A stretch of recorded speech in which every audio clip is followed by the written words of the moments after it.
The time that I was a member of PROGAN in 1991 and board member from 1997 to 2010 of PROGAN, ito na po yung ginagawa namin advocacy. We always have the advocacy to let people know the law so that they will always be safe. Because it's not easy to be a gun owner. It's not easy to be an owner of several firearms or even a single firearms. So let's start. Pakiclick na lang po. Slide. Yan. Why do we have to buy a gun? So ito po yung title and topics na sasabihin ko sa seminar ito.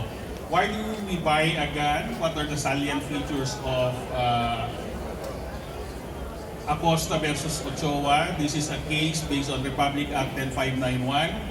And the salient features of 11766, yung amendment po ng batas. And we have a book, actually it's a law book. So, go on na lang po tayo as we talk about the law. Pakiano lang po yung ano. Yan. Pwede po kayong magtanong even I'm delivering na to. So, there are 3 reasons why we buy a gun. First and foremost is for self-defense. Second thing is for sport shooting. And third, for collection. Pakiclick na lang po. Pakiclick. Umpisan lang po tayo dun sa minimal o yung less ano. Kasi hindi naman lahat po tayo sport shooters. Siguro sa 1 million, ay ma'am. So 1 million shooters, hindi naman lahat tayo sport shooters. Probably around 5% of the 1 million gun owners or 2 million gun owners are sport shooters. And they are entitled under the law to have a license of sport shooter's license. So what are the benefits of being a sport shooter? Well, in the first place, at home, kung may baril ka at ikaw ay ordinary gun owner, you can only own 50 rounds or 50 bullets.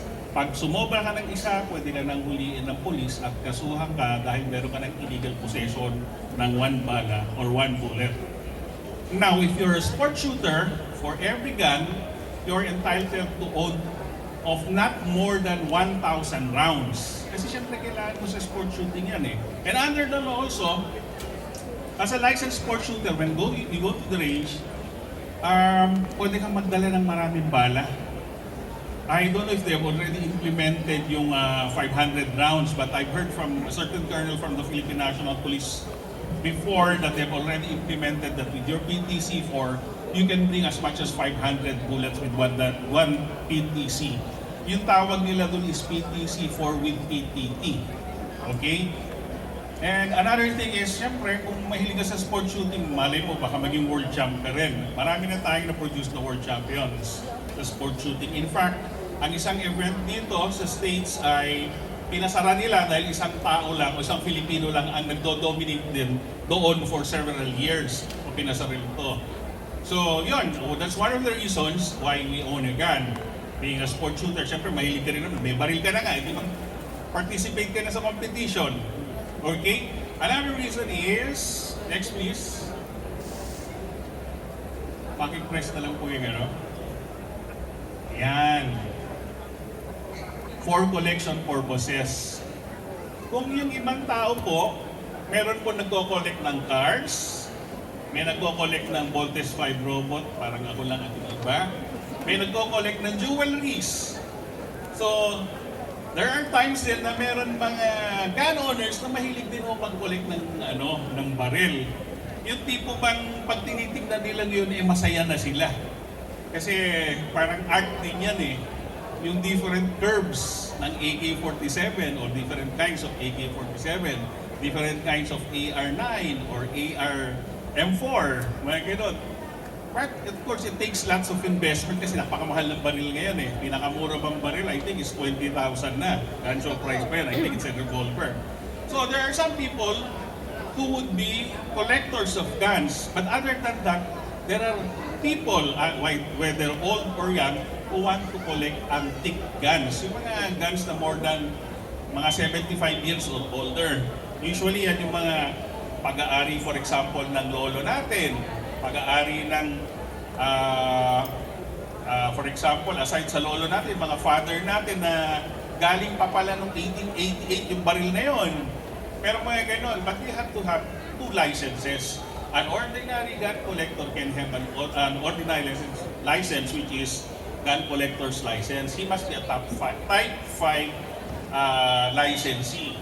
But an antique collector and who wants to collect all guns, yung mga garan na 1945 pa, he must have another license which is antique gun collector's license.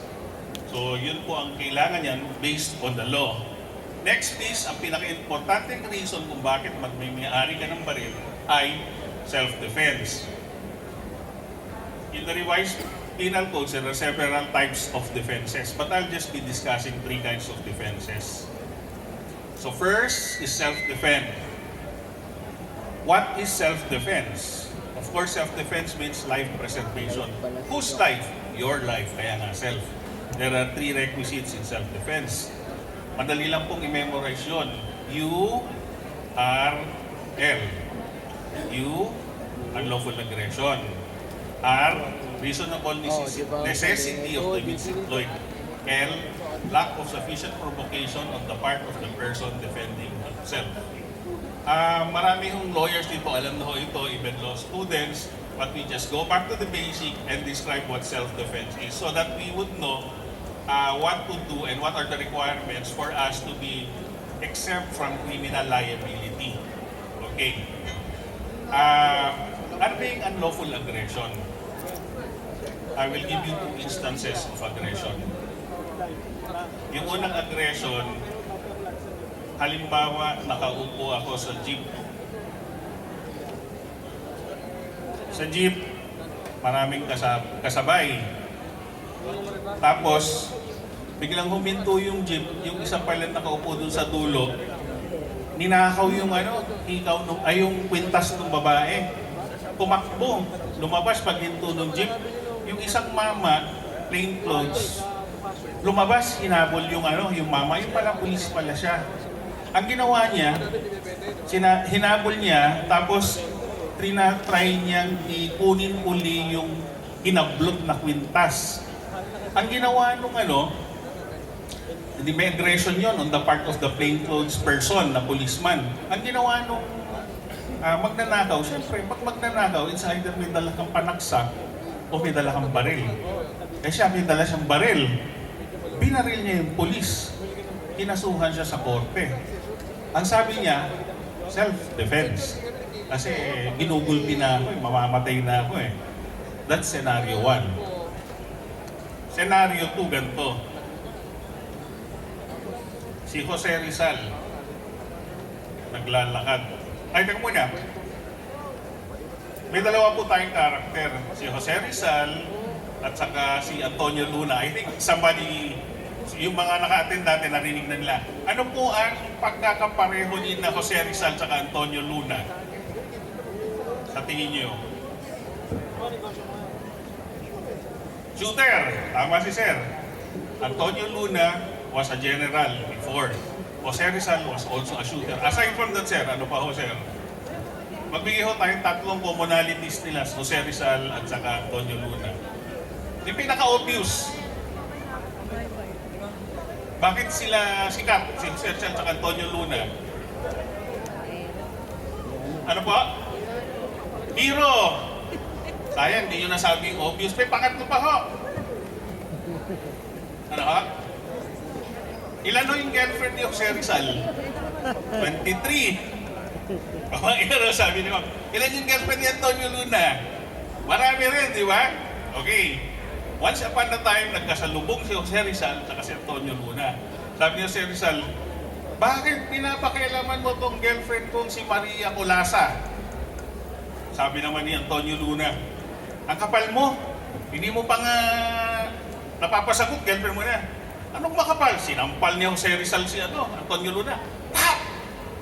Pagkasampal niya, nagalit si Antonio Luna. Kinuha yung baril, binaril, bang! Yun. 2 scenario. Yung first scenario po, yung pulis na nagkaroon ng aggression para pigilin yung magnanakaw, binaril ng magnanakaw yung pulis. Sabi niya, nung binaril niya yung pulis, Inaggress ako ng may aggression or atrocity against me. Kaya nag-claim siya ng self-defense. Is it a valid defense? Yes or no? No. Police na ho yung nagkaroon ng aggression doon sa magnanakaw. Sinabi ng magnanakaw dahil papatayin siya or may violence upon him, is it a valid defense na babarilin niya si police? Binarin niya at napatay niya si police? Yes or no? Sir, bakit po no? Pasensya na kayo, professor po ako dati eh. Bakit po no? Is it valid na yung magnanakaw mag-claim ng self-defense against sa aggression ng police? Kasi siya naman nag-start ng operation. Okay, tama po yun. In the first place, the aggression is lawful because the policeman, notwithstanding the fact that he's in plain clothes, kahit na off-duty siya, syempre, katungkulan niya bilang pulis, pag may nakikita siyang crime in progress, kailangan siyang mag-respond. So, nagkaroon siya ng aggression against dun sa magnanakaw, yung magnanakaw na bumaril sa pulis at nakapatay sa pulis cannot claim self-defense because the aggression that was applied upon him is not unlawful. It is in fact a lawful aggression on the part of the policeman because the policeman is just doing his job. Okay? Question number 2, scenario number 2. Nung nagkita si Jose Rizal at saka si Antonio Luna at sinapak o sinampal ni Jose Rizal yung mukha ni Antonio Luna, tapos naipikon si Antonio Luna, binaril niya si Jose Rizal, is the aggression valid or not? Or is the defense of Antonio Luna of self-defense valid or not? Sir? Kasi nag-escalate siya ng pwede rin niya sapakin din. Equal. Sabi ni Sir, hindi po. In one Supreme Court decision, a slapping of the face of a person is considered to be unlawful aggression. Endangered. Pero kung ako yun, babagsak ako sa number 2. Reasonable necessity of the means employed. Pag sinampal ka ba, kahit unlawful aggression niya, kailangan barilin mo na. Di ba hindi po? Di ba? Ang panahon kasi nila, ang pagsampal sa mukha, isa ng unlawful aggression, parang hamon yun eh. Ang gagawin sana ni Antonio Luna nung sinampal yung mukha, ang gagawin sana ni Jose Rizal nung time na yon, pag sinampal yung mukha niya, tinawag na siya nagduelo. Makita mo sino ang lalaki sa kanila. So we go to requirement number 2, reasonable necessity of the means employed. Is it necessary that the means employed be equal of equal force? Yan sa reasonableness. Ano po sa tingin nyo? Ako may dalang knife, si Sir may dalang baril. Sasaksakin ko si Sir. Babarilin niya ako. Is it reasonable for Sir to shoot me immediately and knife lang ang dala ko? Ano sa tingin niyo, Sir? Pwede sir. Bakit po, Sir? Yun lang ang recourse mo dahil tago na yung sarili. Pero Sir, baril ang dala niyo. Ang layo mo, andito ako. Wala pang 1 meter. Tapos naka-holster din ang baril. Sasaksakin ko kayo. Time na maaari kanyang within how many seconds, makakalapit sa'yo. Kaya yung maski na knife, yung gamit niya, pwede ka rin mamatay doon dahil how many seconds lang, nasa Siguro nanonood si Sir ng video. Meron po kasing video study, yung tinatawag na 21 feet rule. Based on the 21 feet rule, when a person has a knife and the person who has a gun is 21 feet away from the person holding a knife, while that person who possesses a gun has his gun tucked, there is a possibility, a strong possibility, that when the person who bears the knife would attack the person who owns the gun, can immediately hit the person with the gun. And the problem with the person who owns the gun is the time element of removing his gun from the holster and aiming it at the person and shoot the person. So ang lalabas niyan doon sa video na yon, sa pag-aaral na yon, dehado yung may baril kasi nasaksak na siya bago pa niya mailabas yung baril. So in this kind of situation, yung knife and gun, you have to assess muna. In this situation, pareho silang aggressor, pero yung isa may hawak na baril. It is reasonable upon the person who holds the gun to shoot the person if he has the chance. Okay? Ang exception yan, of course, kung parehong magaling yan. For example, yung person who has a gun knows martial arts. Ako kaya mag-defend yan kasi Aikido eh. Those persons who are martial artists, whether Aikido, Taekwondo, MMA, whatever, tinuturo yan yung mga impractical na, in reality, impractical na pag-disarm ng mga ng mga baril o ng mga panaksak.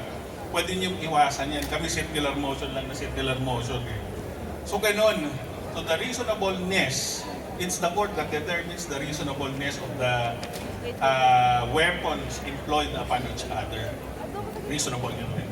And last, lack of sufficient provocation on the part of the person defending himself. Dapat yung tao na nag-claim ng self-defense, dapat yan, meron siyang lack of sufficient provocation. Kasi kung siya naman ang nagsimula ng away and his provocation is sufficient, pwedeng meron siyang incomplete self-defense. But how can you know if the provocation is sufficient or not? Doon sa case ni Jose Rizal, nung sinampal niya si Antonio Luna, that provocation is sufficient. Di ba? Pero again, the means employed of Antonio Luna in shooting Jose Rizal is not equal. It is greater than the thing that Jose Rizal did. So, all these three elements must be present in URL nga. Lawful aggression, reasonable necessity of the means employed, and lack of sufficient provocation on the part of the person defending himself. Kaya hindi basta-basta po yan. Kaya nga nung one time nung nagtotok ako, yung isang lecturer na nauna sa akin, ang sabi niya sa akin, natawa nga ako, na-preempt ako dun eh. Sabi niya, pag may baril kayo, ang number one na isipin niyo, dapat may magaling kayong lawyer. Yun ang sinabi niya kagad. Di ba Lawrence, di ba sabi niya, tatawa na lang ako kasi hindi ko masagot ng point blank yung sagot niya eh, kasi depende rin sa situation eh. Tama siya, dapat magkaroon kayo ng magaling lawyer. Pero ang pinaka-importante sa lahat, whether may lawyer kayo o wala kayong lawyer, you have to know the basic law. And this is one of the basic laws. Next please. So shortcut na po natin. Defense of relative. Again, there are three elements. Yung first and second elements pareho lang. Pero pagdating doon sa third element, yung in case of provocation was given by the relative attack, the one that's making the defense has no part therein. Ibig lang sabihin nun, halimbawa yung tatay ko, nagkaroon ng altercation sa kabilang pamilya, kaaway na, si Jose Rizal na lang at saka si Antonio Luna, yung family ni Jose Rizal na Antonio Luna. Yung tatay ni Jose Rizal, nakipag-away dun sa pamilya, mga kapatid ni Antonio Luna. Tapos ginugulpi si tatay ni ni Jose Rizal. Situation na lang natin, lagyan natin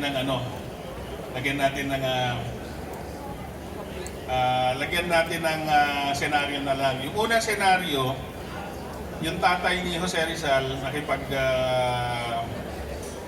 patod sa dahan sa mga kapatid ni Antonio Luna. Siya yung nag-provoke. Ginulpi sila ng mga kapatid.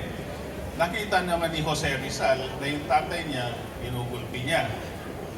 Isa siya sa naka-enumerate doon na relative, spouse, ascendants, descendants, di ba? Relative within the fourth degree of consanguinity, whether affinity or consanguinity. So, nung ginugulpi na siya at malapit nang mapatay, pumunta si Jose Rizal, nagmanta siya, nababarilin niya sila. Wala rin silang i-atakehin pati si Jose Rizal, nagbabaril siya. Pinaril niya yung mga kapatid na gumugol dito sa tatay niya. Is the defense for the relative or defense of relative applicable in this case? Yes or no? Taking into consideration the third element.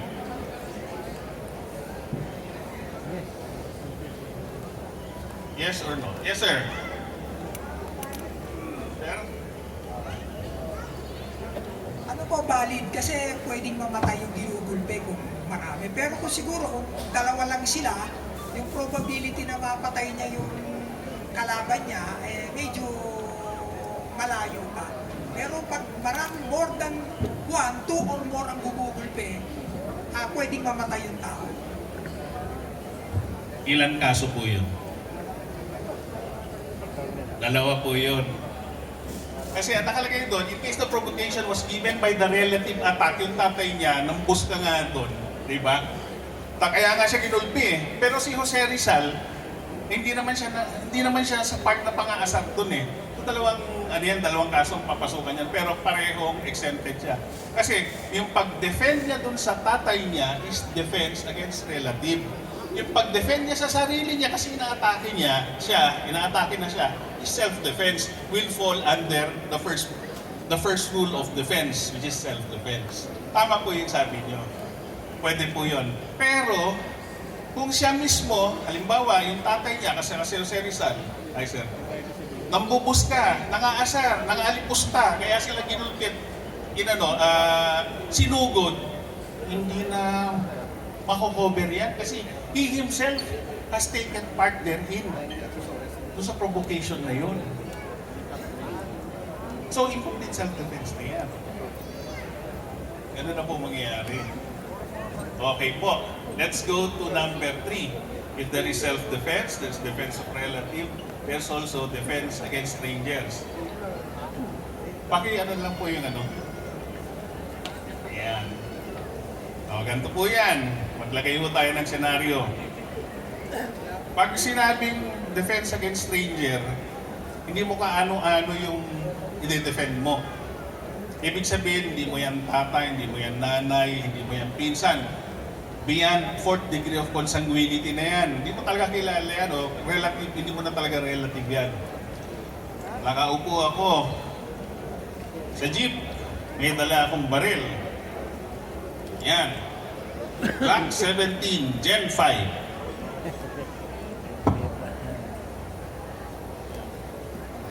May bala yan, 17 rounds.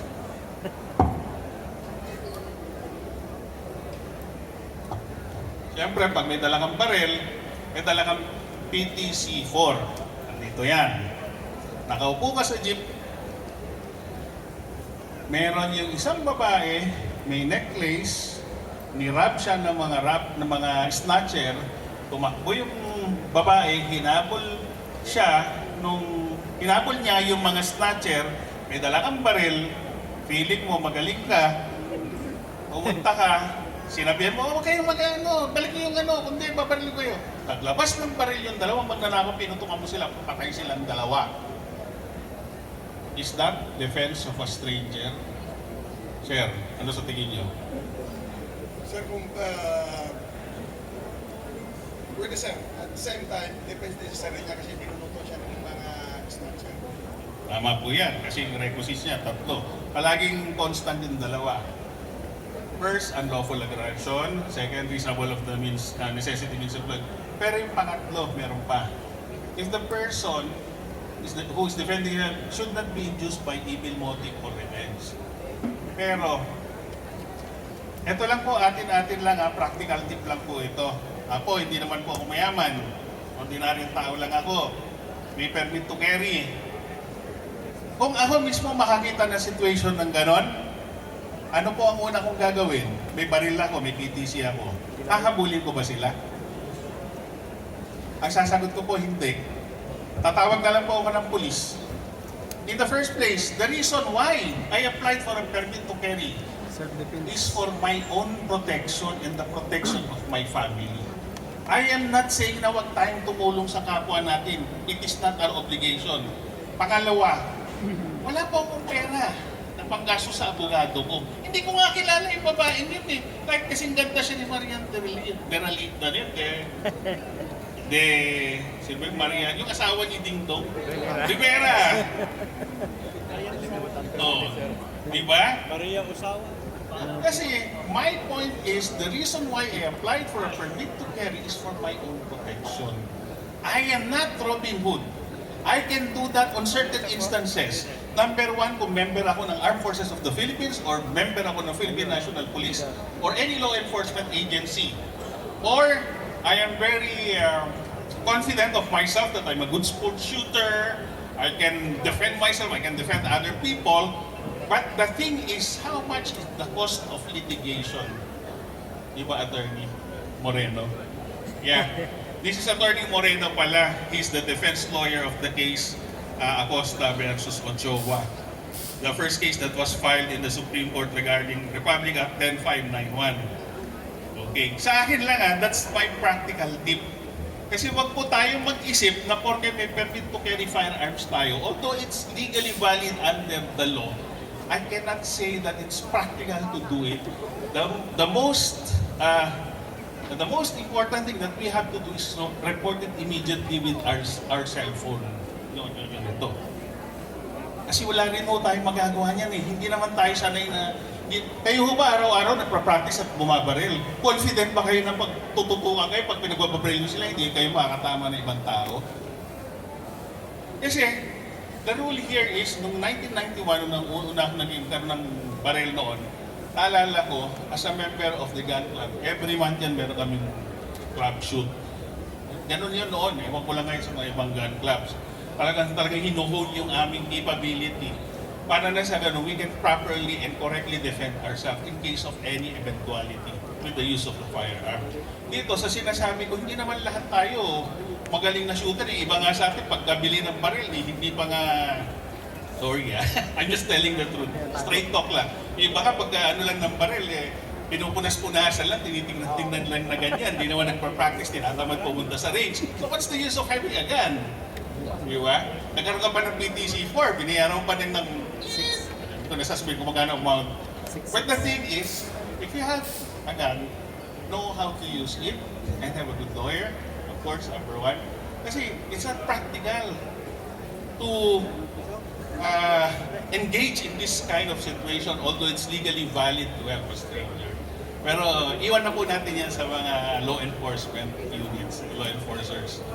So, practical tip lang po yan, although it's legally acceptable and you can do that. Bahala na lang po kayo magbayad sa abogado niyo. Kahit di nyo kakilala yung ano. So, yun lang po ang advice. Okay? That's the third element, the third kind of self-defense. Then, tap na ho tayo, diretso na ho tayo. Next, please. Yan.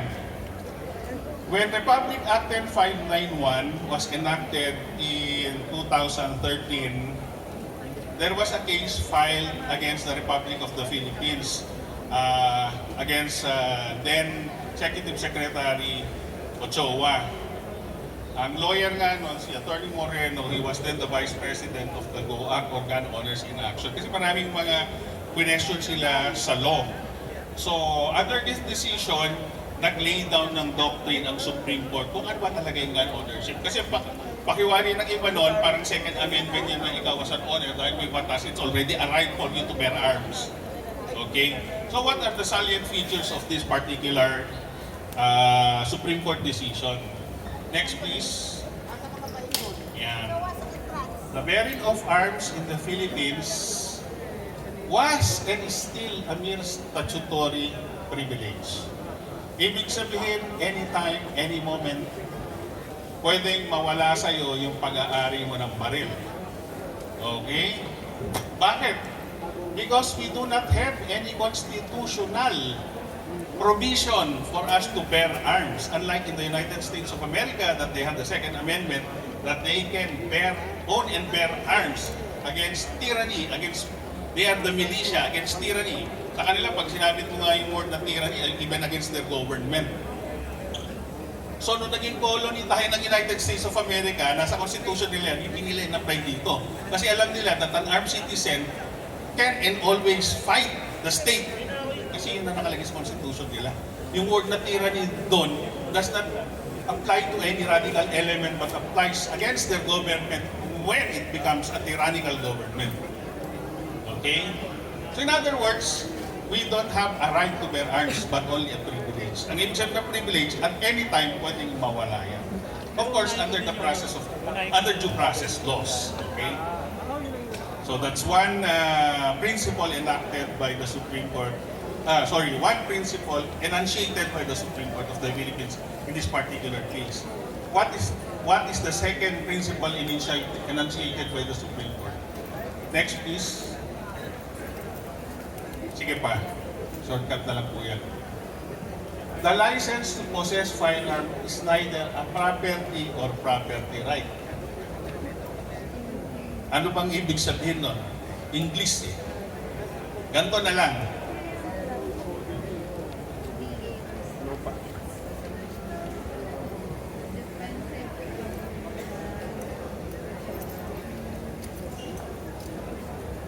I have two properties. Wala palang plural yun. I have two kinds of property. One is a cell phone. Another is a gun. Cell phone. When I bought this cell phone, I can do anything and everything with this cell phone. Pwede kong itapon, pwede kong tapakan, pwede kong turugin. Pag nasira, pwede ko lang iwanan, nasisira na. Wala na siyang kwenta. I have a property right against this cell phone because I am the absolute owner of this cell phone. Kita mo, may nag-text pa. When I have a gun and I bought a gun, we have to remember that hindi lahat ng tao o lahat ng Filipino pwedeng bumili ng gun. Why? You must be qualified to buy a gun. What are the qualifications or requirements? Number one, you must be a Filipino citizen, at least 21 years of age. Ay, madami requirements yan para magkaroon ka ng LTAP. Okay. Na-possess mo tong qualification na to, makakabili ka na ba ng agad ng baril? Of course, pag na-possess mo, na-qualify ka na, you can now buy a gun. But what does it mean that you don't have a property right over this gun? Diba? The license to possess one is neither a property or a property right. It means, I may be the owner of this gun, but I am not the absolute owner of this gun. It is still the state, the Republic of the Philippines. Bakit? Ang cellphone, pag nasira, pwede kong itapon. Ang baril, pag nasira, hindi ko pwedeng itapon. There is a requirement under the law what to do with the firearm. You have to surrender this with the Philippine National Police. Kasi pag tinapon mo yan, may nakapulot na gunsmith na magaling. Ginamit yung baril mo, naayos niya, nakabaril. Ay, sino puputukan? Ikaw. Kasi nasa pangalan mo yan, may lisensya yan eh. Okay? It is not even a property right. Pag sinabi mong it's not even a property right, wala kang ang absolute right dyan eh. Samantalang yung cellphone, you can do anything with the cellphone. You cannot just dispose the firearm. There are requirements in law for you to dispose the firearm. How can you dispose the firearm? You can either dispose it by selling it legally or dispose it by letting it be... Ayaw mo na yung firearm eh. Donate ko na sa donate ko na sa PNP. Ganon. So, may requirements of law. Unlike dito sa cellphone na meron kang absolute ownership dito, kahit anong gawin mo pwede, sa cellphone hindi. So, it is not your right. You don't have a property right, nor neither is your absolute property. Okay? Next, please.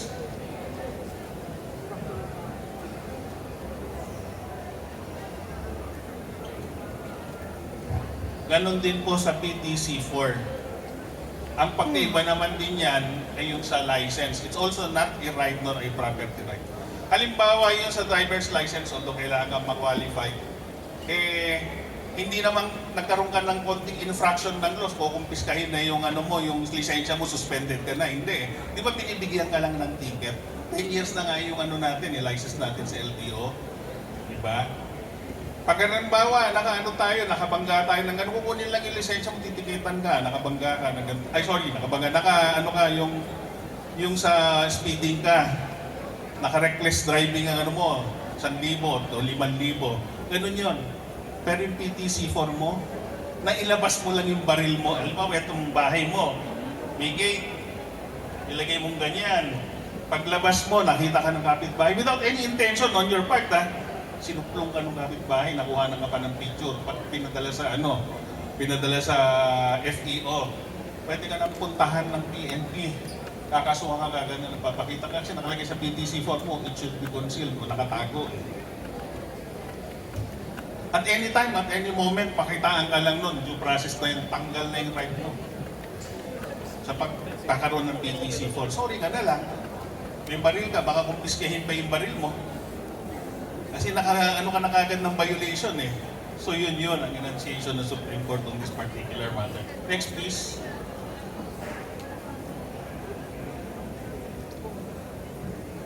Okay. Ang nakalagay dyan, the prohibition of the transfer of firearms ownership through succession is a valid exercise of police power. Sa Tagalog, hindi nyo po pwedeng ipamana yung baril nyo pag namatay kayo. Ganito lang po ang kwento niyan. Under the law, all property that I own, under Article 77 of the Civil Code, it states that all property that I have when I die is immediately transferred to my heirs. Ang heirs ko ay either yung spouse, children, o kung wala akong anak o wala akong asawa, yung parents ko. Pero pag may-ari ako ng baril, pag namatay ako, hindi sa kanila pupunta.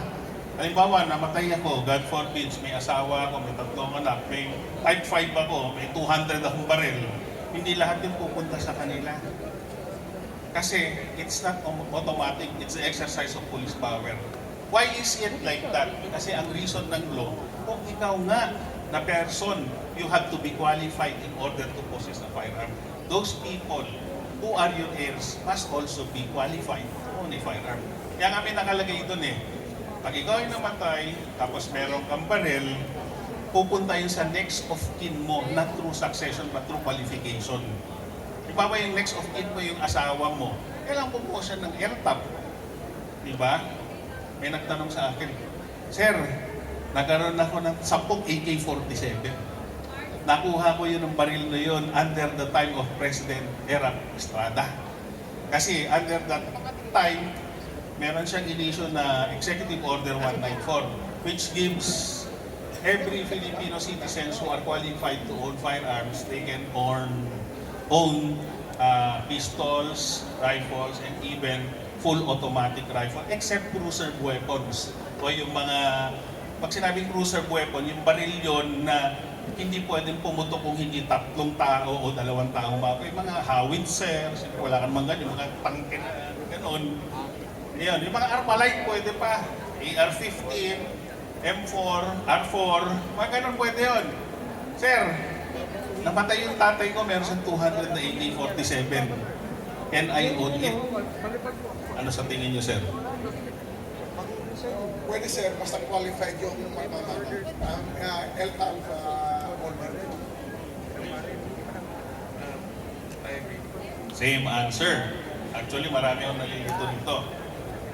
Ito po ang sagot. Ang nakalagay sa law, although hindi ko memorize, kasi kami rin naman nasumulat, kami nag-draft, ang nakalagay po sa law ganito.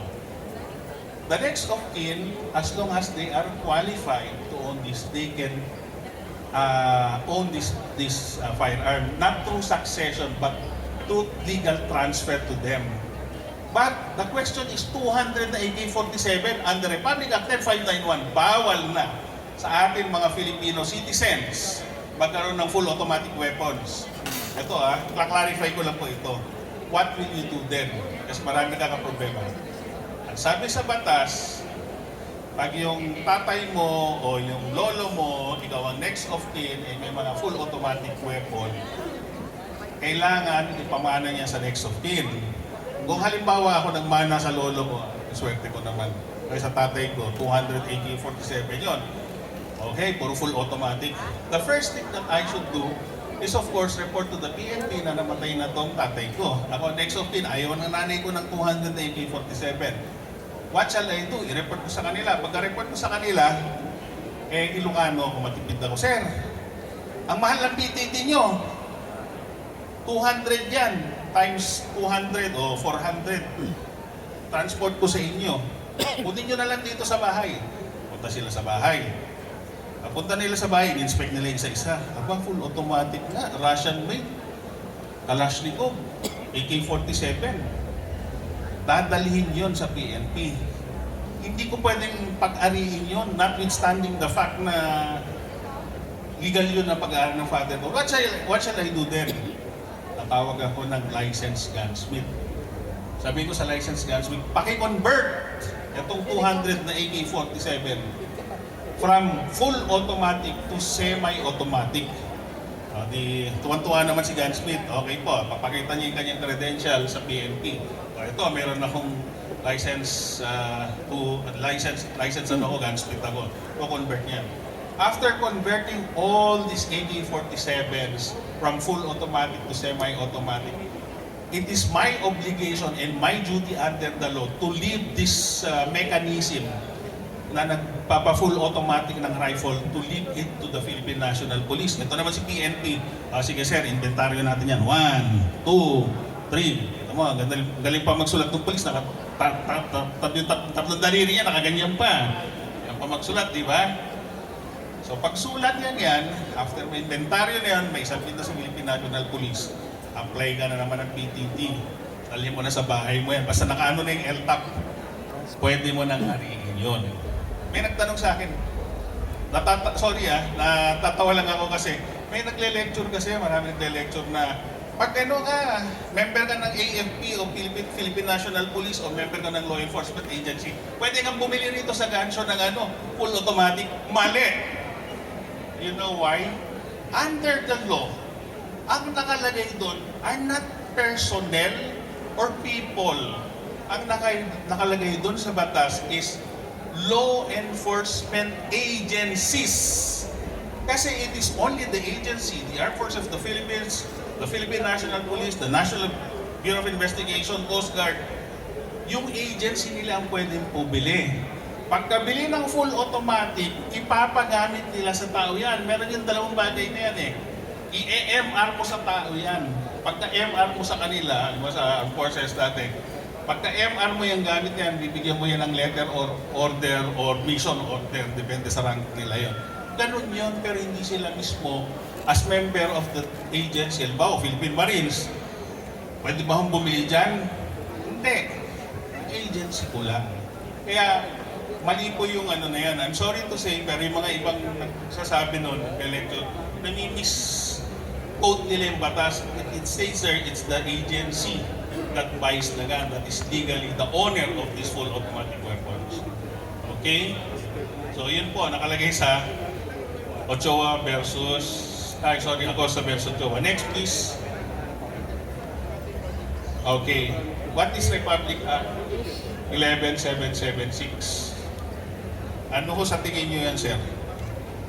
Yung sir, yung bagong ni Presidente Digong na yung 2 years na ginawa na. Okay, tama-tama po yan. Talagang well-versed si sir sa batas. Originally, during the deliberation of this particular law, we have the concept of 555. Parang sardinas, di ba?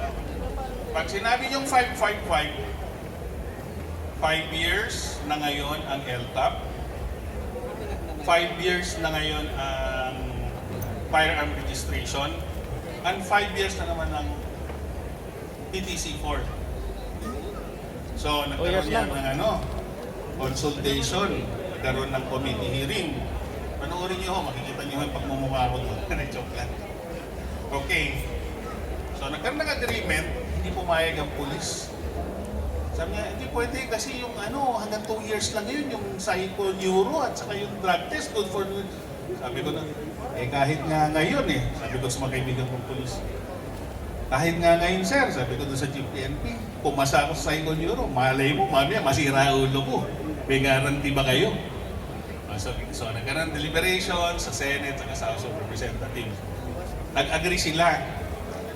Pero, mayroon isang tao na nagsabi dun sa boss niya, Sir, hindi sila pumayag sa 555. Baka pwedeng 510, 510, 2. Alam niyo ba yung 510, 510, 2? 10 years. Ganito ho yun. Pag kumuha ka ng driver's license, ilang years ho yun?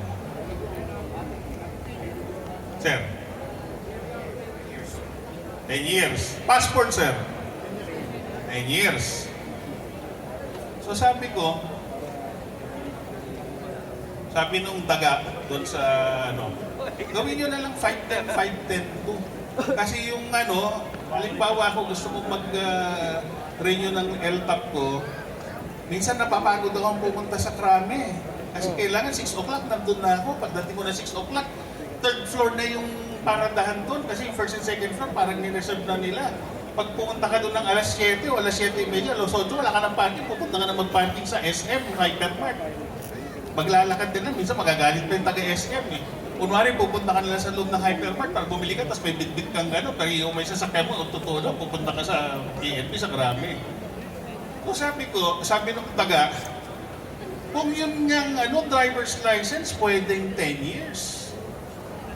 Pagdating doon sa bakit 5 years lang? Para meron silang option kung 5 years or 10 years. Diba? O di na pag-usapan ng dalawang kapulungan. O sige, ganun na lang, 5 years, 10 years, 5 years, 10 years, 2 years. Talagang nagmatigas yung PNP na 2 years kasi ang euro, valid lang yan for 2 years. O sige. Lumabas yung batas. So henceforth, under Republic Act 11766, ang LTAP natin is 5 years or 10 years. Depende sa gusto ng licensee.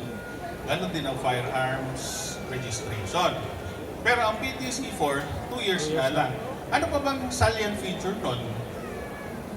Aside from ito, di ba ito ho yung original, nadagdagan na ho yung mga exempted. Next slide please. Yan.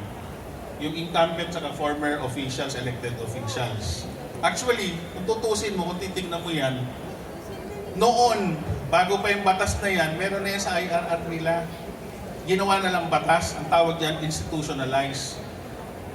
Ang isa pang nangyari dyan, meron sanang may dagdag dito pero natanggal. Ang nakalagay dyan, isang idagdag dyan, yung mga licensed sport shooter sana exempted na yon. O kaya yung member ng PSPOC or PPSA, basta shooters na license saka recognize. Hindi pumayag yung Kongreso. Sorry na lang, hindi sila nailagay. Iyak nga kami dyan. Joke lang. So, yun. So kung ano yung nakalagay dati na internal memo ng PNP, in-institutionalize na ho namin. So, yun yung additional ng exempted. So, yan po yan. Yan lang po ang essence at salient feature ng Republic Act 11766. Pero there are still upcoming amendments. Pagdasal po natin na siguro paganda ng paganda, ang next project siguro dyan yung gun ban. Yun. Kasi for example, may gun ban, election. Ito practicality lang po ito bago silang magagalit sa atin. Pag gun ban, sino lang ba ang pwedeng mag-bitbit ng baril? Of course, yung mga persons who are authorized by the COMELEC to bring their gun with them. Bakit nga ba may gun ban? Para daw yung mga politiko, at saka yung mga powerful na tao, yung mga hindi magkaroon ng private army. Ganito yan, mautang ako Halimbawa, mayor ako ng Timbuktu. Bawal sa akin ng private army. Ang gagawin ko, mag-apply ako ng certification sa gun ban for authorization. Hindi lahat ng mga tao ko, na-excel ko rin. Where is it? Ano yung gusto mo i-prevent? Did you prevent it? Ba? Tumayad lang natin for 5,000. Baka marinig ako ng COMELEC. They're just kidding. Okay? Next slide, please. Ayan, may buko kami. Pero hindi ko na i-ano. Next please. Next. Sumulat ko kasi kami ng libro kasi ang sa amin it's like this. My friend and I wrote this book because it has been our advocacy to give people knowledge, to know the law, for us to be safe, of course. Number one is to know the basics, being a gun holder. Kaya sabi namin, it's a fact, there's even a study that after siguro 5 minutes sa pagkalabas nyo rito, nakalimutan nyo na ho yung mga pinagsasabi ko. Siguro pati yung mukha mo, nakalimutan nyo na rin. Baka nakalimutan nyo na rin ho yung sinabi ko 10591, 11776, nakalimutan nyo. At least pag may libro kayo, this is a law book actually. Pag may gusto kayong makita doon sa book na yun, ano ba yung mga ano yung definition ng loose firearms? Titignan nyo lang doon, may na-appendix na and everything. So, next please, para mabilis tayo matapos. Next. Yan. Yan. Sige po. Dito ko kasi sa librong to, marami Supreme Court decisions, marami mga questions and answers. Next please. Sige po, lampasan na ko natin, pakita na lang natin yung ano. Sige po. More. Sige po. Yan, sige po. Pinaka-importante sa lahat, do you have any questions? Yes sir. Pasensya na kayo, galing ako dyan eh. Ako ho yung nakapula dyan ha, hindi ho yung puti. Nandiyan ho kasi uminom ako ng brewed coffee. Sa loob ko sa Central Bookstore ho. Pwede rin ho sa Lazada. Lazada, Shopee, yun. Hindi. Alex, pala. Ang title po niyan is Gun Law and Armed Defense. Meron ho, makikita niyo ho mamaya. Ay, papakita ko lang ho, ako yung naka-Voltes 5. Doon yan ho si Steve, nung lumaki ho yung tiyan. Pumunta ho, galing sa Bosenia, tinignan yung kapihan. Maganda pala rito sa lugar na to. Asa na bing agila yun? Camping Falcon, yung pala Camping Eagle. Yan, sinakyan yan. Yan, may kasama pa nga ho, police ho. Next page. Pang ano lang ho yan, pantanggal lang ho ng umay. Yan ho.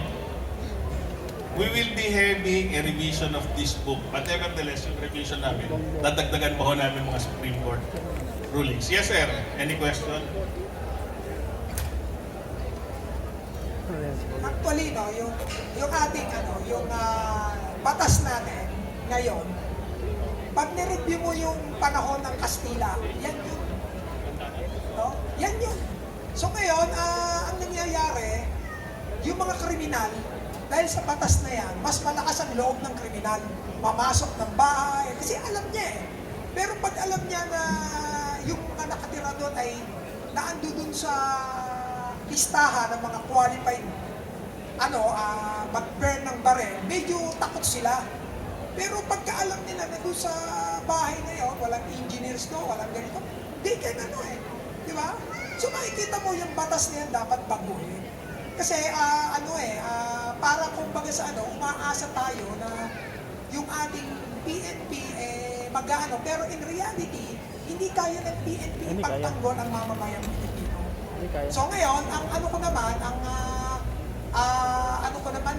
siyempre, in reality naman, ang mga tao na medyo malakas ang self-control, yung mga taong nakapag-kolehiyo.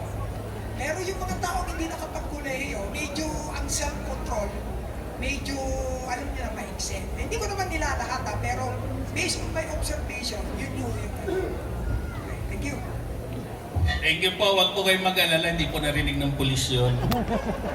Pangalawa, totoo po yung sabi nyo, hindi kayang pagtanggol ng PNP, tayo mga mamayan. Kasi tayo, kung titignan nyo, ang recently, ang sabi dun sa sa statistics, 1:3,000. 1 PNP, yung ngayon na yung existing statistics sabi niya, ang ideal is 1/400. Pero nung tinanong ko dati yung isang police colonel, sir, ano mo ba talaga yung statistics ngayon? Ano ho bang ratio ng 1 police per every citizen? 1 PNP personnel per 1,200 persons. Kung nagkagulo si ganito, nagkagulo si ganyan. kaya bang hatiin ng isang PNP personnel yung kanyang katawan?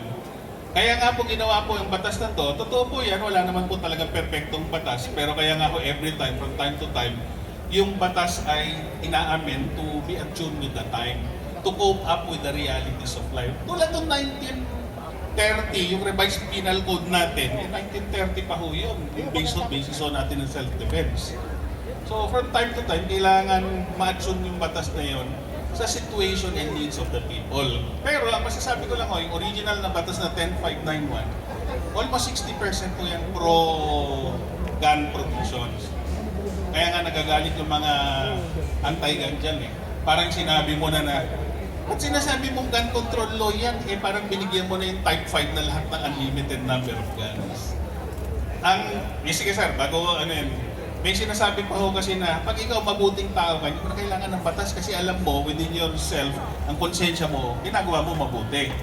Pero yung mga masasamang tao, kahit na alam nilang may batas, talagang kriminal sila. Kaya nga po sila tinawag na kriminal because they don't follow the law. Yes sir. Katulad ko po, ako gun owner since 1994. Ngayon, pagkatapos yung requirement, katulad pa rin ng kukuha ng bagong baril. So, alam mo yun, di ba, renewal na, hihinang ka pa ng dating requirement, which is isinabit mo na ka, di ba? At saka isa pa, one more thing siguro, no? Isa pang hindi na kailangan i-amend sa batas. Ngayon, ang Pilipinas na under threat ng mga terrorist, international terrorist, at the same time yung invasion ng China.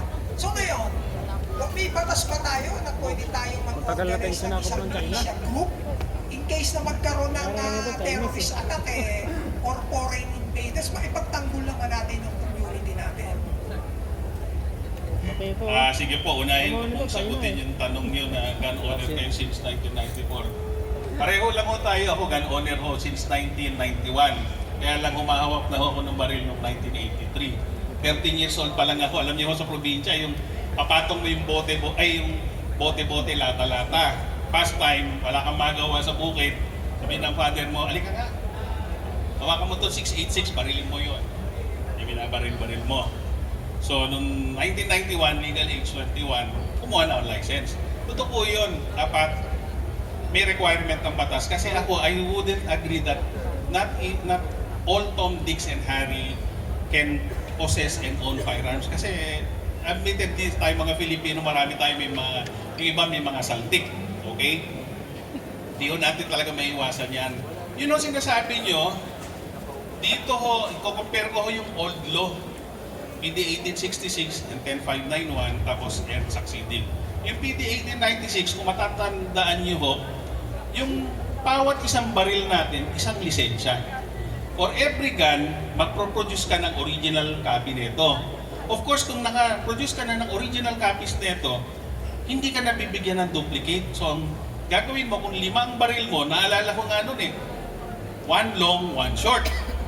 In excess of that, owner-user.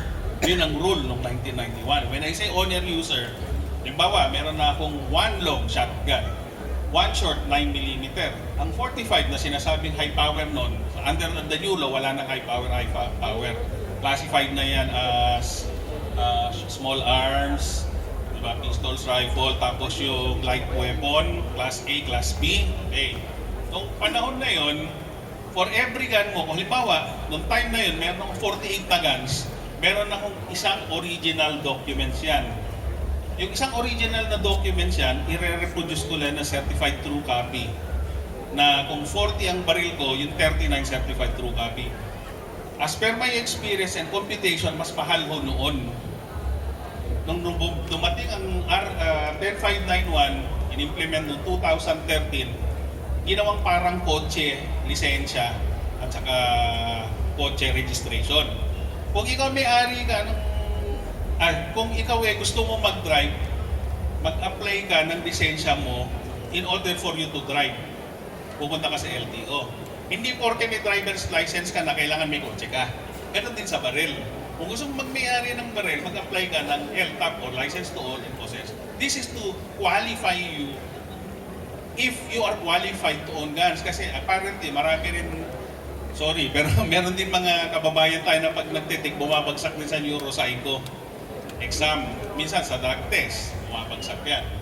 So, ang requirements po doon, dati, kung di ako nagkakamali, is 17. 17. Isa-isa ko pa kasi yan noon eh. So, pag pumasa na ako sa LTAP, pagdating mo, magkuha mo ng barel, may additional requirements ka naman doon. So, konti lang siguro yung LTAP mo, the application form mo, tapos, ewan ko kung kasama yung certificate of employment para ka magkaroon ng barel. Pag nag-renew ka na ho ngayon, yung 17 na yun, nare-reduce na into 4 sa LTAP.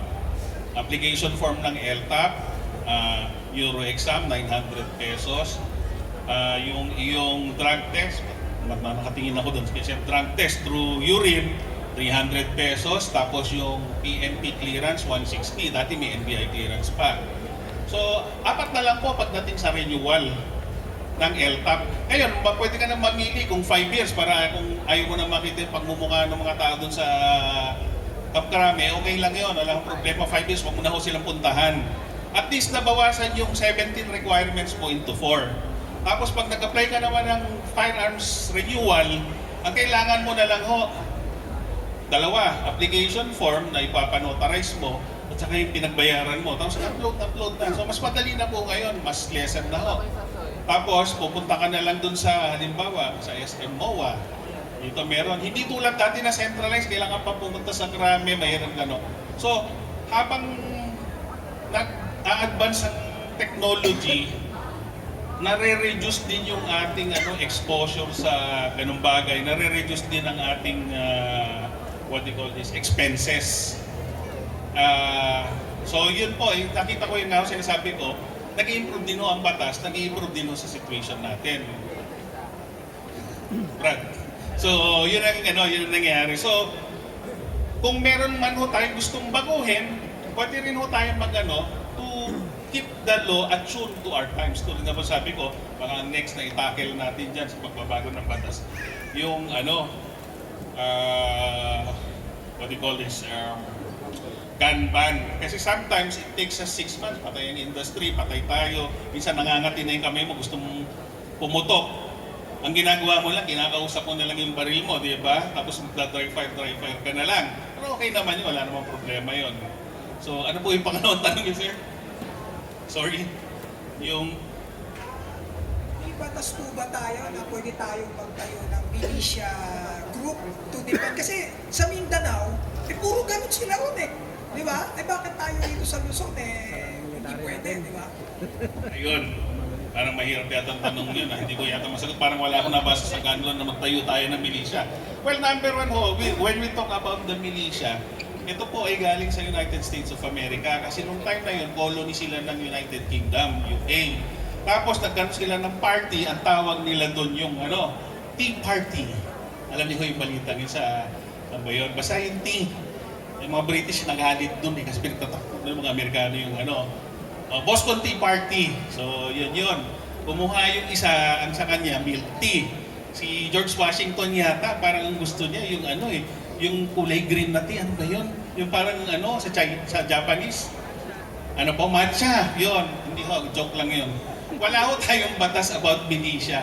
Kasi under the law, control do tayo ng mga Americans ever since yung ating constitution on this particular matter although patterned from the Constitution of the United States of America, winaisan lang tayo ng mga Amerikano at mga mananakop noon. Ginawa nila, hindi nila in-integrate yung part na magkaroon tayong right to bear arms against tyranny. Ang alam ko lang ho na meron tayo na pwede tayo mag-organize is the law on 1177, Sorry. Yung reservist law na pwede gamitin ng reserve force sa HADR in times of peace. And in times of war, pwede silang parang pangalawang defense or second defense. But a law making us into a militia to fight terrorism and all these things, I think there is no existing law on this particular matter. Kasi sinasabi niyo kahit nga police pumunta sa Mindanao, hindi lang kaya ma-implement to. let us just, siguro, let the law enforcement agencies and the armed agencies to do their job. Kasi tayo we are really defenseless on this particular matter. The only thing that we can do as firearm owners is to, tatlo lang ho yan na kailangan natin pag may baril tayo. Number 1 is train, train, and train. Number 1, kailangan mong mag-train. Pangalawa, kailangan mo pa rin mag-train. Pangatlo, kailangan mag-train. Alam niyo ho kung bakit? In case of any eventualities of situation, hindi mo asahan yung kapitbahay mo. Liga, mag-form tayo ng ano. You cannot do that. You have to defend your own self and your own family. Kaya nga may batas na self-defense. Kaya nga sinasabi ko kanina although gusto mong tumulong, nakaupo ka sa jeep, gusto mong tumulong doon, you cannot do that. Gagastos ka sa ano, that's very impractical. Because your reason for owning a gun is personal. Pero kung ikaw ay nag-reserve na na draft ka sa military, wala kang magagawa. Hahawa ka ng baril and you have to defend the republic with all your life. Yun po yung magiging sagot doon. Any questions pa ho? May oras pa ho ba tayo? Yes, ma'am. For the lighter side po, sir, pogi po ba yung last name niyo? No, this is my question. Yeah. My question is, Sige. why are we, I'm a nurse and she's a doctor. I saw it that we're exempted to the, what's that, 510 something? Yes. So why? Sasagutin ko lang po muna doon sa pogi. Okay. Noong nag-aaral ko ako sa isang military institution, 40 kami magkakaklase. Ang pangalan ho nung institution na yon, siguro alam niyo rin ho yun, o yung iba niyo lang, National Defense College of the Philippines. Para to protect yourself against any cyber hacking, dadalaga ako, any cyber hacking or cyber bullying, kailangan may alias ka. Pero in reality, nung gumagawa ng yung classmate kong dating captain ng Philippine Navy, Lawrence, ang papilito mo. Kasi siya yung tagagawa ng namin para central Hindi niya maalala yung apelyido ko. O sige, Pogi na lang. Lawrence Pogi. Yung isa, si Ganto, Makisig. Yung coming from there, So, ever since, di ko na pinalitan yan. Kaya yung boss ko nga na secretary dati, sabi niya, oh, Lawrence, I just knew right now that you have changed your surname. You're now Lawrence Pogi. Why did you change it? Why didn't you submit any document regarding this matter? Sabi ko naman, sir, I don't know. It's just my email. Don't worry about it. Sabi ko, let me serious about it. Sabi ko, are you jealous? Joke lang. Well, yung sinasabi yung exemption dito, well, if you want to possess a gun, the reason of possessing a gun is just to possess a gun and leave it at home. Yung exception po dito, under the law, is the exception for any nurse or engineer for taking up threat assessment for you to be qualified to have a permit to carry firearms outside of the residence. Ibig sabihin lang ho nun, ma'am, kami, sila, the ordinary citizens, must have a threat assessment analysis and a threat assessment report so that we have to submit this to the Philippine National Police in Camp Crame for us to be assessed whether or not there is a need, there is a need for the Philippine National Police to issue permit to carry. However, in cases of those persons who were already listed, like the imam, the lawyers, the engineers, talagang accepted na sila. So if you're already a lawyer, you're an engineer, or you're an imam, or you're a priest, you just have to present your certification or your ID.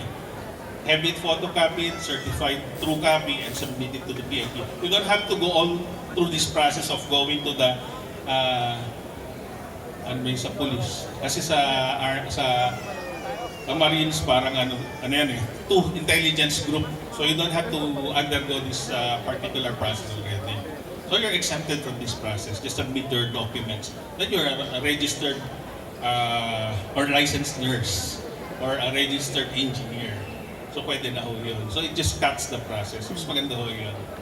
So yun po. May tanong pa ho ba? Yes, sir. Kayo ulit, sige, sir. May oras po ba? Yung upang batas ngayon na yung exempted mo sa pagkuha ng permit carry, ano ho yun? All over the Philippines, you can carry your firearms. So, kahit hindi ka pupunta sa parang beach day. Ganun po yun. Pero bago ko po sagutin, natuyuan na rin ho ko, inom po tayong tubig.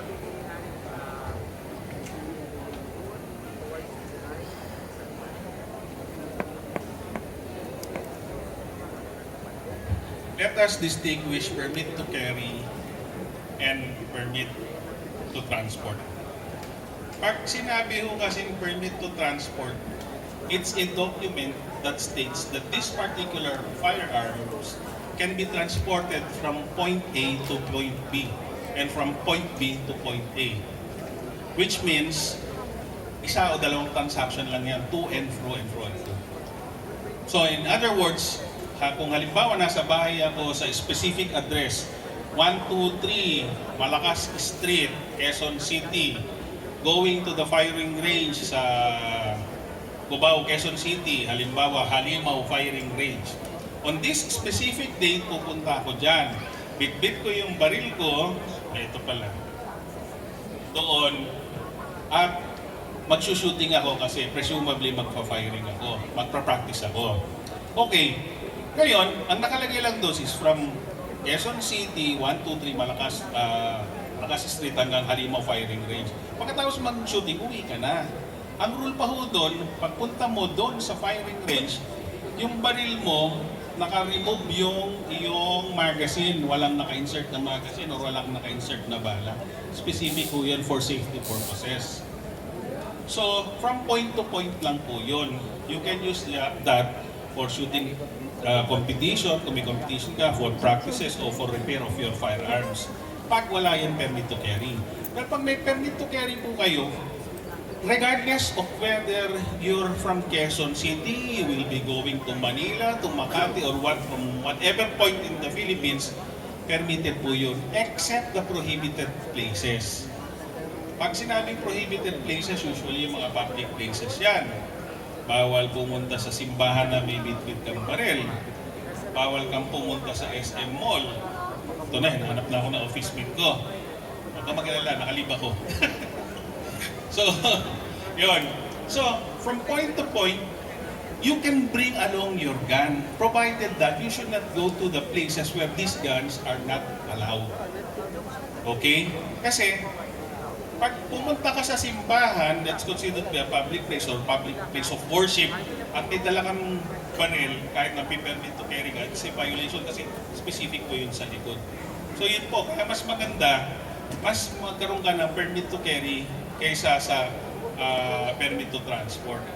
Kasi yung permit to carry, ang maganda po doon, kung sa nadadala mo kung saan-saan lugar pa, meron ka ng, well, ako, condition 1 ako eh. Meron kang baril, tala mo yung baril mo, may naka-insert na magazine, tapos chamber loaded. Tapos Glock pa. Huwag mo lang kakalimutan na may laman yun ha. Kasi usually yung mga iba minsan nakakalimutan chamber loaded yung baril nila, tapos nakalimutan nilang Glock. Pag bunot nila, na-violate na nila yung rule number 3. Rule number 3 is huwag mong lalagay yung finger mo sa loob ng trigger guard at nakadikit sa trigger. Okay, bawal po yun. So, yun po ang difference ng permit to transport and permit to carry po. Yun po yung nakalagay ko sa. Yes, sir.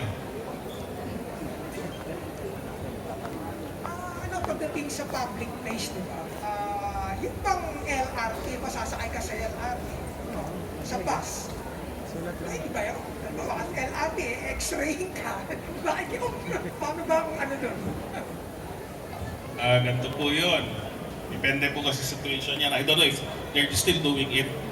Way back before the pandemic, that was 2018 and 2019, pag tinatamad akong magdala ng sasakyan, kasi taga Manila lang ako eh, pupunta akong Cubao. Pag nag-drive ako, it will take me siguro 30 minutes to 45 minutes. So, dala ko yung baril ko. Ay parang ano ko na rin ho yan, parang kambal na ho yan eh. Every time na kung saan ako pumunta, kasama ko yung baril ko, pati sa CR. Tingnan nyo ho ngayon, nagle-lecture ako, dala ko pa rin. O, di ba? One time, pumunta ako sa Cubao. Dala ko yung baril ko, nakakalimutan ko, nalagay sa bag ko.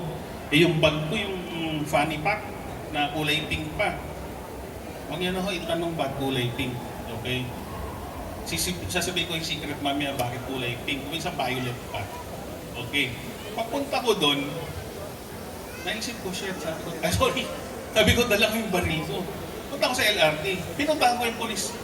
Sir, pwede ko pag i-travel tong meron akong dalang baril. Pero kompleto papers ko, nilabas ko na yung permit to carry, FAR, at saka LTAP. Sabi nung polis doon, mag-register lang kayo dito, sir. Register ako. Hindi na nga nila tinignan, hindi na pinakita eh. Sumakay ako doon. Pagsakay ko, paglabas ko, wala na. Ganun lang ang ginawa doon. I just don't know if it's applicable now. Ngayon, as to pink yung funny pack mo, o kulay violet, o kulay it's one way for you to conceal your weapon. Kasi, I know a person who has a weapon with him by looking at him and his manners of walking. Yung iba, ganyan pa nga maglakad. Diba? Parang, may baril ako. Parang gano'n. Pero if you're just casual walking down along PICC or along SM Mega Mall, hindi bawal sa loob, outside, tapos pink yung mo, sino ba naman mag-aakala na may dala ng baril doon? So it should not be conspicuous. Hindi dapat halata. Huwag kang magpapahalata, may dala kang baril, talo ka na kagad. Kasi in winning the fight, yun na pag-alaman ko, practice ko, ang number one na dapat meron ka na wala sila is the element of surprise. Yung mga iba, sorry mga kapwa kong gun owners, yung sasakyan nila, tad-tad ng yan, perfect, ganun sa sasakyan nila. Pag ako nakakita ng ganun, umiilag na ako eh. Alam ko may baril yun eh. Eh pag nakita mo sa sasakyan ko, baby inside, mag-iisip ka ba na may baril yun? Except lang kung may nakalagay doon, baby Armalite inside. Kasi hindi naman sa not for anything else. As a gun owner, huwag ka naman masyadong bragados, bragadosyo ka. Medyo mayabang ang dating. Sorry, marami kasi sa atin, ever since nag-possess ako ng baril nung high school at saka nung legally nung college, never ako nag-display ng baril. Kahit tanong niya sa asawa ko, hindi nga niya alam kung ilan ang baril ko eh. Hindi alam niya. Hindi niya alam kung saan nakasuksok na may yun. Kasi ang point doon, the thing is, do not show people that you have a gun. Because they will be prepared. They will attack you any moment and they would know, may baril to. Unlike if you are just ordinary, kumbaga sa intelligence, mag-blend ka lang sa tao. Lakad-lakad ka gano'n, malaking tiyan mo. Tapos ikaw, mahilig ka number 12 o'clock carry. Problema sa 12 o'clock carry, mga malalaking tiyan, hindi na kaya. Pero based on IRR 2018, bawal ng inside the waistband. Nasa nasa belt bag, nasa sling bag. Ako usually nasa belt bag. Kasi yung sling bag, pwedeng tanggalin yan eh. Pag belt bag yan, makipaghagagawan pa yun sa'yo. So yun lang ang point. Pag may baril ka, huwag mong papaalam, huwag mong magmamayabang na may baril ka.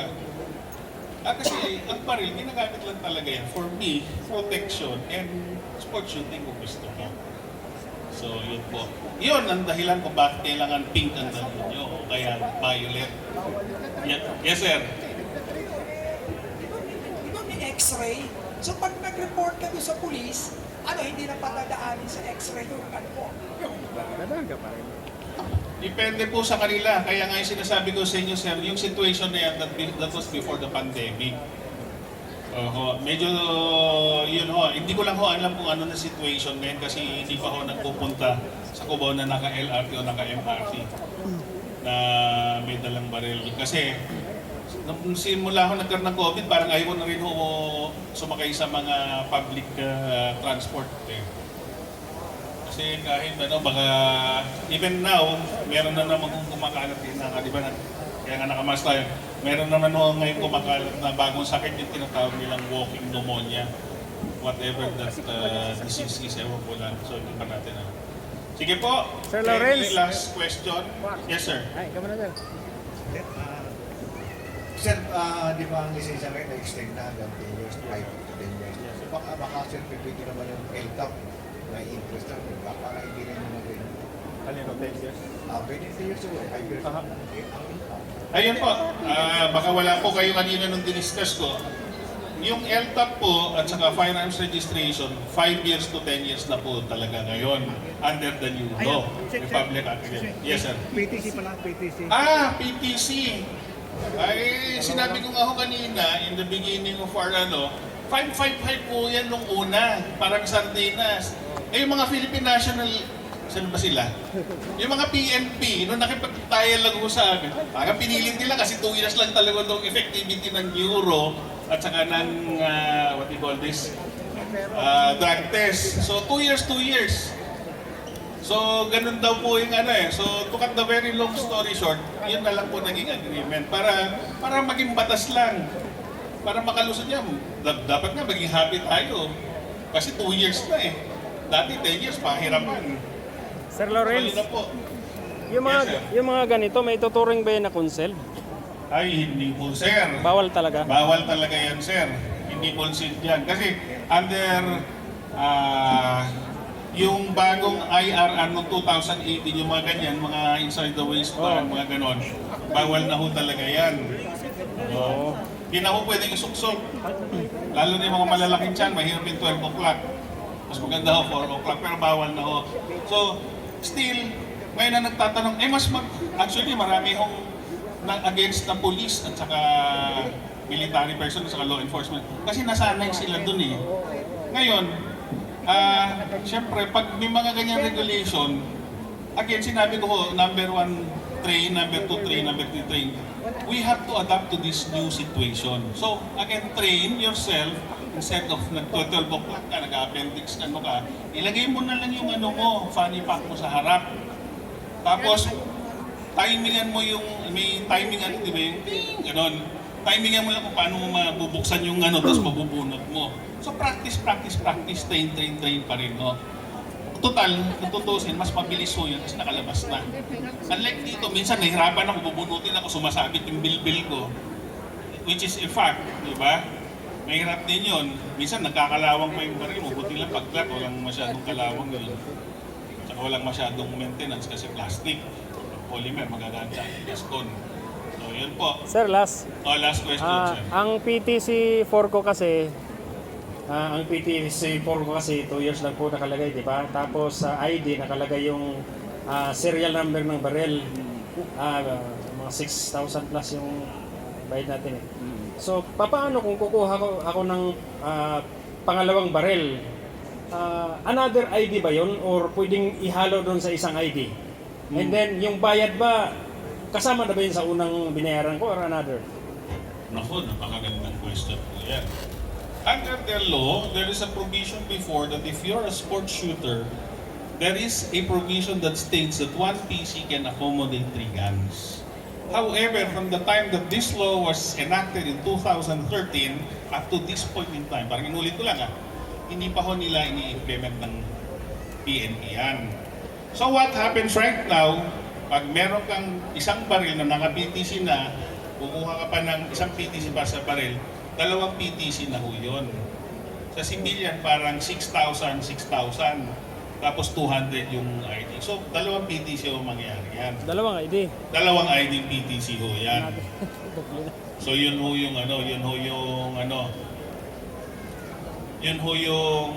tawag nito? Yun ho yung regulation ngayon. Hindi pa ho na-implement yung isang ID na PTC4 with 3 guns, only exclusively, only available to sports shooter. Hindi na ho pa nila na implement yun. Sa bagay, yung amnesty, di pa na-implement. Last question bago akong uwi. Joke lang. Yes, sir. Sir, 6.5 yun. sir, question regarding sa transfer ng firearms. Ano po ba yung proseso? Tinanong ko si Bato kanina. Ganito po Taon yan. lang daw. Sa pag-transfer po ng firearms, may regulation din po yan. Kung meron kayong LTAP, when I say LTAP, meron na ho yan sa computer, di ba? Tapos may bagong system that effective October 22, kailangan nyo na mag-migrate dun sa bagong system. Pag pindot nyo ho dun sa bagong system, kung gusto nyo i-transfer yung ano nyo, meron kayong pipindutin dun na transfer. May lalabas ng mga documents dun. Presumably, can either be, hindi ko pa nakikita kasi hindi pa ako nagka-transfer eh. Kasi ang legally sa pag-transfer sa barrel, it can either be donation, it can either be sale. So, mag-execute ka ng mga documents na deed of donation or deed of sale, provided that yung person to whom you will transfer your firearms is also qualified. When you say he is qualified, he is also an LTAP holder, and that his LTAP is not yet expired. Yun lang po, sir. So pag ano nyo na yung documents na yun, for example, nag-execute na kayo, deed of donation na kayo, pabayad ka na ng 50% pero hawakan mo muna yung baril mo. Dadalhin nung buyer sa ano, i-upload niya yata yun. Ito kung dadalhin o i-upload, di pa kasi ako nakaano. Pag okay na sa system na nasa kanya na yung ano, nakapangalan na sa kanya, ang gagawin niya, mag-a-apply yan ng PTT, Permit to Transport. Pag nag-apply ng PTT yan sa PNP kasi nasa pangalan na niya, pupunta na sa yan, babayaran ka na ng 50% na buo. Saka mo na ibibigay yung iyong firearm sa kanya, provided that meron sa PTT, saka pinakitaan ka ng bagong ID na may pa-xerox copy mo na rin. Kasi hindi ganyan basta-basta nagpapalit ng, nagbebenta ng baril eh. So hindi pwede yun kahit even before na nagkabayaran lang kayo, bigay mo na sa kanya. Kasi it is incumbent upon the gun owner to be sure that his firearm has been legally transferred to the other person. When you say legally transferred, and then complete document at may ID. So yun lang po. Thank you very much for listening to me, and hopefully mag-ingat na lang po tayo. Know the law, the basic law, and be safe. Thank you very much. See you soon. Kanik yung tatak. Yun.